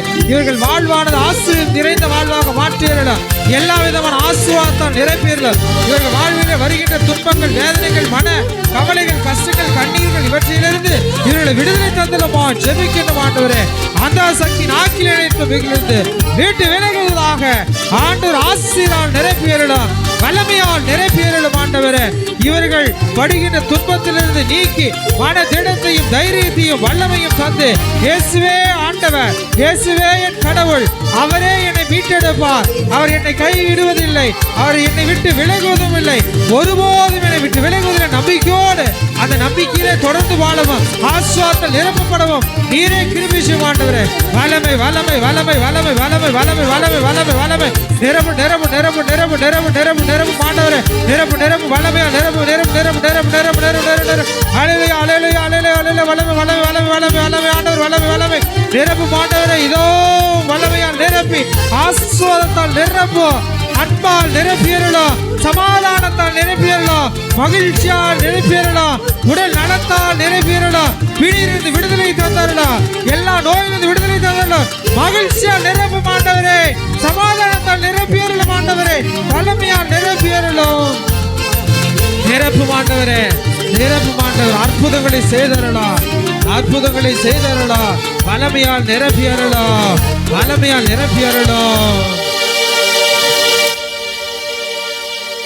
இயேசுவே, எங்களை நீர் வல்லமையால் நிரப்பியதற்காக நன்றி செலுத்துகின்றோம். இதோ நீர் இருக்கின்ற ஆற்றலை பெற்றிருக்கின்றோம், நீர் இருக்கின்ற நம்பிக்கையை நாங்கள் பெற்றிருக்கின்றோம் ஆண்டவரே. இயேசு என்னை கைவிட மாட்டார், என்னை விட்டு விலகவும் மாட்டார் நம்பிக்கையை நான் பெற்றுள்ளோம் ஆண்டவரே. இயேசுவே, நீர் இருக்கும் பொழுது எங்களுக்கு கவலை இல்லை, நீர் இருக்கும் பொழுது எங்களுக்கு எந்த துன்பமும் இல்லை, துயரமும் இல்லை. இயேசுவே, நீர் இருக்கின்ற எங்களை வழிநடத்த, நீர் இருக்கின்ற எங்களுக்கு ஆற்றலை தர, நீர் இருக்கின்றது எங்களுக்கு வெற்றியை கொடுக்க, நீர் இருக்கின்றது எங்களுக்கு எல்லா பிரச்சனைகளும் விடுதலை தர. என் இயேசு என்னோடு இருக்கின்றார், என் இயேசு என்னோடு இருக்கின்றார், இயேசு என்னை காக்கின்றார், என் இயேசு என்னை வழிநடத்துகின்றார், என் இயேசு எனக்கு எல்லாவற்றையும் கொடுப்பார், என் இயேசு எனக்கு எல்லாவற்றையும் கொடுப்பார். Praise the Lord. இயேசு எனக்கு எல்லாவற்றையும் கொடுப்பார், என்னை ஆசீர்வதிப்பார், என்னை காப்பார், என்னை தொடர்ந்து ஆண்டவரே உம்முடைய கரத்தில் எங்களை வைத்து காத்தருளும், எங்களை ஒருபோதும் கைவிடாதேயா, உம்முடைய கண்ணின் கருவிழி போல் எங்களை காத்தருளும். எங்கள் அன்பின் இயேசுவே, எங்களை காத்தருளும் அப்பா, எங்களை வழிநடத்தியருளும். என்றுமே நாங்கள் உங்கள் பிள்ளைகளாக இருக்க எங்களை கிருபை செய்தருளும், எங்களை ஆசீர்வதித்தருளும், எங்களை ஆசீர்வதித்தருளும் எங்கள் அன்பின் இயேசுவே. ஆமென், ஆமென், ஆமென். Praise the Lord. Praise the Lord. Praise the Lord. Praise the Lord. இயேசு ஆண்டவர், ஆண்டவர், இயேசு, இயேசு ஆண்டவர், ஆண்டவர், இயேசு, இயேசு. அப்படியே பக்கத்தில் உங்களை பார்த்து சொல்லுங்க, ஆண்டவர் உங்களை ஆசீர்வதித்திருக்கின்றார், உங்களுக்கு மகிழ்ச்சி. ஆண்டவர் உங்களை ஆசீர்வதித்திருக்கின்றார், உங்களுக்கு மகிழ்ச்சி. ஆண்டவர் உங்களை ஆசீர்வதிக்கின்றார். Praise the Lord. Praise the Lord. அன்பில் பிரியமானவர்களே, ஆண்டவர் நம்மை எல்லாம் தொட்டு ஆசீர்வதித்திருக்கின்றார், நம்மை எல்லாம் அவருடைய பிள்ளைகளாக மாற்றியிருக்கின்றார். அன்னை மரியாள் துன்பத்திலும் வேதனையிலும் கூட அவர் எவ்வளவு திடத்தோடு இருந்தாரோ அது திடத்தையும் நாம் இப்பொழுது பெற்றிருக்கின்றோம். ஏன்னா ஆண்டவருடைய அன்பு நம்மோடு இருக்கின்றது, அவருடைய அருள் நம்மை நிறைத்திருக்கின்றது. அந்த அருளால் நம் நிறைப்பப்பட்டால் மட்டும்தான் எவ்வளோ கஷ்டத்தையும் ஏற்றுக்க முடியும். கவலைப்படாதீங்க, ஆண்டவர் நம்மோடு இருக்கா, நம்மை வழிநடத்துகின்றார். ஆண்டவர் அருளால் நிரப்பப்பட்ட நாம் தொடர்ந்து ஆண்டவருக்கு நன்றி செலுத்தும் மக்களாக இருப்போம். ஆமென்.